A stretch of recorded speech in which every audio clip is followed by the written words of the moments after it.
ថ្ងៃនេះខ្ញុំធ្វើបុណ្យនឹងព្រះគុណព្រះសង្ឃថ្លៃដាំងបានរៀងរាល់ថ្ងៃសាងសេចក្តីល្អគ្រប់ពេល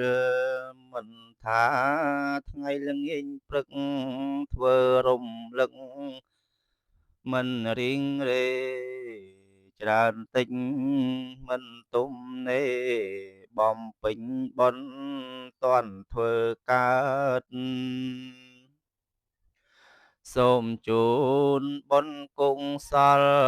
ឲ្យបានដល់ម្ដាយមីងមីទួងស្លាប់ទៅយូរយាឬកើតជាកំណើតនៅវ័យសូមបុណ្យជួយយិតយោងឲ្យពួងញាតរួចពីក្តីទុក្ខទោសទាំងយប់ថ្ងៃសំដូចក្តីអុកទឹងងងគួអាសូរចិត្តណា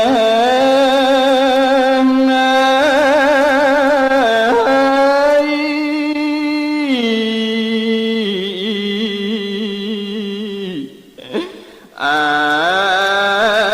ណិតម៉ែ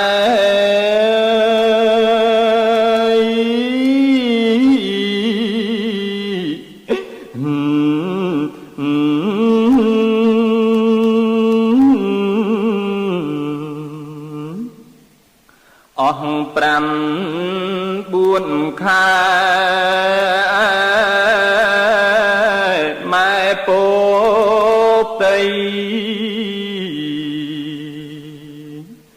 ស៊ូទ្រាំចាញ់កញ័រហិតលហៃ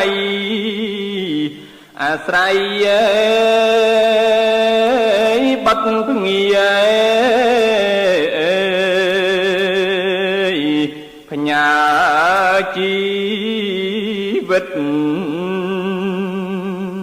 ខ្ញុំសូមជ្រោចទឹកធរណីជួយនឹកក្តីល្អផងណាខ្ញុំសន្សំបុណ្យចិត្តកាយវាចាក្នុងធម៌សង្ឃនារតនំទាំង3ទឹករំដងកម្មបើគ្រួងខែឆ្នាំជួយលើករាសីអមរិតខ្ញុំជ្រោចគឺធម៌ពុទ្ធជ័យសូមកើតរស្មីដោយក្តីប្រាថ្នាជ្រោចទឹកថ្ងៃនេះជាបុណ្យវិសេសក្នុងពុទ្ធសាសនាបានបរិច្ចាគទានបំពេញសញ្ញាខ្វះខាតត្រង់ណាឲ្យកើតបរិបូរណ៍ជ្រោចទឹកផ្សាយបុណ្យដល់អ្នកមានគុណតាមធម៌ពុទ្ធោទេវាកន្ធវានាំផ្លូវបន្តគ្រប់ឋានត្រេកអរពីបុណ្យខ្ញុំមក